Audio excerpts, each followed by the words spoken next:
The Loud Kids definitely know how to make some noise. We love Nickelodeon's show, but we found some head-scratching moments. Join us while we discuss some plot holes that fans like ourselves have found in The Loud House. If you're into The Loud House and other animated shows, be sure to subscribe to The Things and click the thumbs up button if you like this video. Okay, here are 10 plot holes in The Loud House that left fans hanging.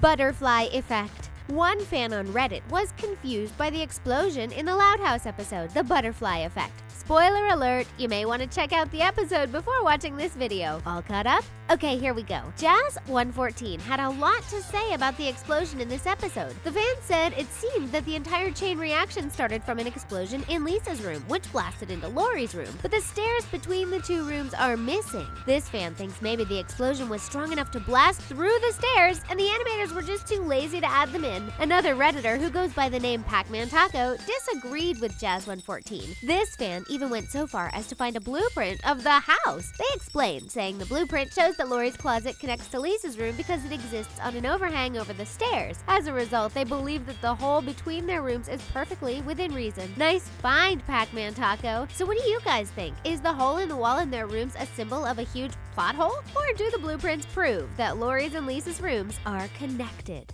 Fed up.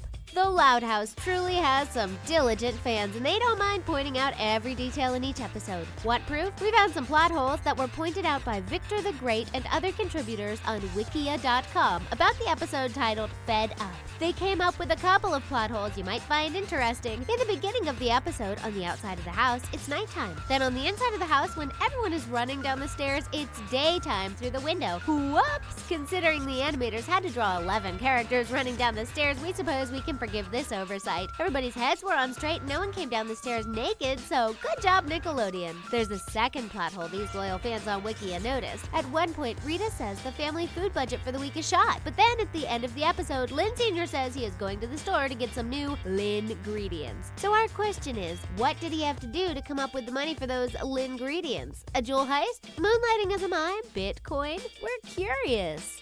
Potty Mouth. In this episode, Lily learns a bad word from her siblings on the same day she's being interviewed by Dr. Shuttleworth of the Shuttleworth Daycare Academy. In this episode, Dr. Shuttleworth comes to the Loud House to see if Lily is Shuttleworth Daycare Academy material. There's only one problem. Because of the influence of her siblings, Lily has got a pretty big potty mouth. The kids try to retrain Lily into using more appropriate language before Dr. Shuttleworth's arrival, but it's no use. So the kids come up with a quick solution. They decide to swap Lily out and replace her with Lisa. Apparently, due to some sort of nuclear experiment gone wrong, Lisa is bald and toothless. She agrees to pretend to be Lily for the interview to avoid any accidental bad words from offending Dr. Shuttleworth. The siblings make the switch, but even with the bald head and gummy grin, we think Lisa looks nothing like Lily. And these Wikia contributors agree. Plot hole. Lily has big, curious baby eyes, while Lisa has little black dots without her glasses. Lily has a little tuft of blonde hair on the top of her head, while Lisa is completely hairless. This woman is a doctor, right? And she can't tell the difference? Okay.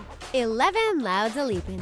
When Christmas time rolls around, the Louds are noisier than any who down in Whoville. Maybe that's why their next-door neighbor, Mr. Grouse, went all grinchy on them. The Loud Kids have had a rocky relationship with Mr. Grouse for quite some time. It seems every childhood's got a Mr. Grouse. This one yells at the Louds for making too much racket, like all the time. But when Lincoln accidentally launches his cool red sled into Mr. Grouse's yard, this kid is devastated. He knows that once a toy goes into that yard, it's never coming back. Cut to a montage of Mr. Grouse holding onto various Loud Kid belongings, saying, "My yard, my property." What a Scrooge. But Lincoln still finds a bit of compassion for Mr. Grouse when he overhears him talking to a family member on the phone. Apparently, Mr. Grouse has a large family, and he can't afford to travel to see them for Christmas. When Lincoln hears this, he and the family pitch in to give him the gift we all wish we could give our annoying neighbors, a one-way ticket out of town. If they were really trying to be friends with Mr. Grouse, wouldn't they have swung for a round-trip ticket? That's not a very subtle hint.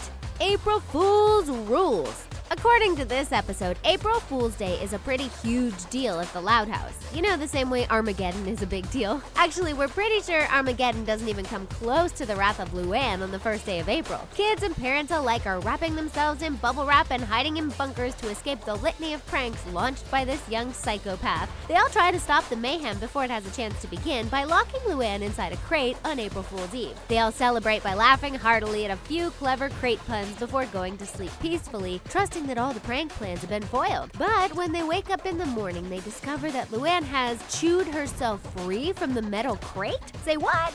Okay, we know from all the insane pranks she played on her poor family members that this girl is crafty and like Hannibal Lecter smart, but as one fan pointed out, they never address how she got out of the crate. Dude, that is one scary inmate. And while we're at it, where the heck did Lenny end up when she followed those fake signs, falsely leading her into the kitchen?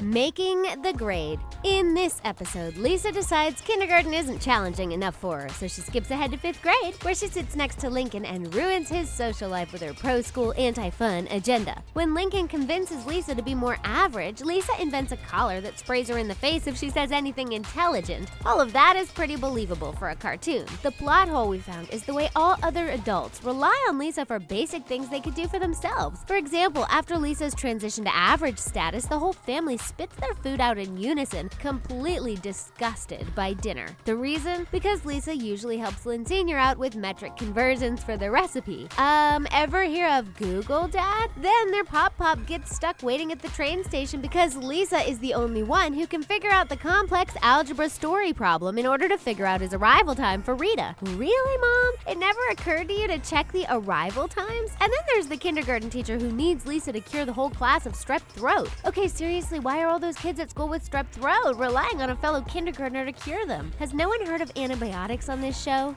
Brawl in the family. With 11 siblings sharing a house, there's bound to be some scuffles. They all have to share one bathroom. They do things on purpose to annoy each other, and they really get on each other's nerves sometimes. It's so bad, Lincoln prefers to room in a hollowed-out linen closet just so he can have his own space. It's small, but at least he doesn't have to share a room like his other siblings do. Things really escalate in Brawl in the Family when Lori and Lenny buy the exact same style of dress from the mall. These two sourpuss sisters go at it, activating what the Loud kids call the Sister Fight Protocol. The remaining Loud crew strapped on walkie-talkies and got into action, making sure Lenny and Lori did not cross paths in the hallway. They even took over Lincoln's bedroom to use as a safe haven for one of the sisters while the other occupied the girls' shared bedroom. The kids act like this protocol has always been in place, but as fans have pointed out, the Sister Fight Protocol was never implemented in other episodes where the siblings fight. Take Space Invader, for example. Lucy and Lynn are at each other's throats and the kids all just stand in the hallway eavesdropping. Where's the Sister Fight Protocol for that fight?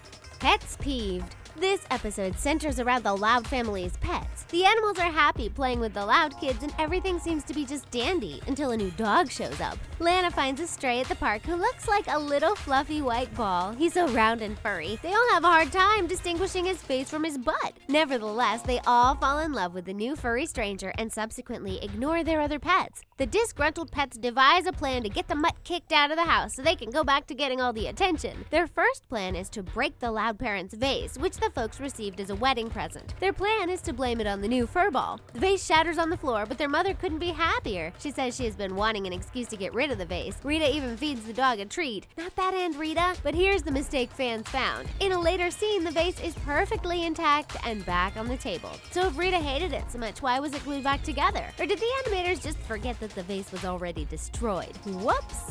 No such luck.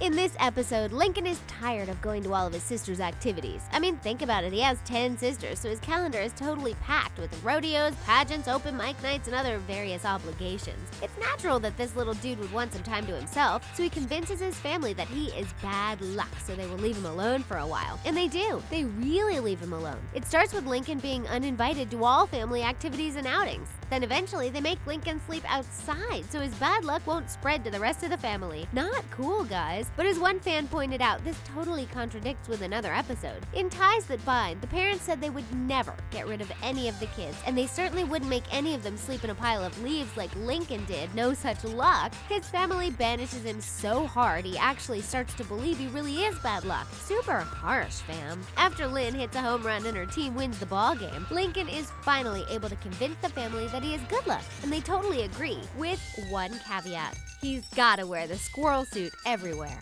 The greenhouse. In this episode, Lincoln's teacher gives the class an assignment to reduce the amount of energy they use in their home so they can save the polar bears. But since Lincoln comes from a family of 13 people, it proves a lot more challenging for him than it is for his other classmates. We think Lincoln's teacher should have cut him a bit of slack considering there's a small village living under his roof. Anyhow, Lincoln asks his family to undergo some pretty extreme changes in order to keep his home in the green and eco-friendly. Every time one of his siblings resists, he shows them a picture of a cute little polar bear cub sitting on a tiny iceberg and they cave in. But when the bunch finds out that Lincoln is hiding in the basement with his friends playing video games with the air conditioner on, they are more than a little miffed. Lincoln has to find a way to keep his siblings from disowning him while also keeping his house in the green, so he powers the house with the kinetic energy he creates from pedaling an exercise bike to keep them in the green. There's only one problem. We're pretty sure there is no way one little boy could power a whole house full of 13 people. We're still fans of the show anyhow. And there you have it, 10 plot holes in the Loud House that left fans hanging. From us here on The Things. Thanks for watching.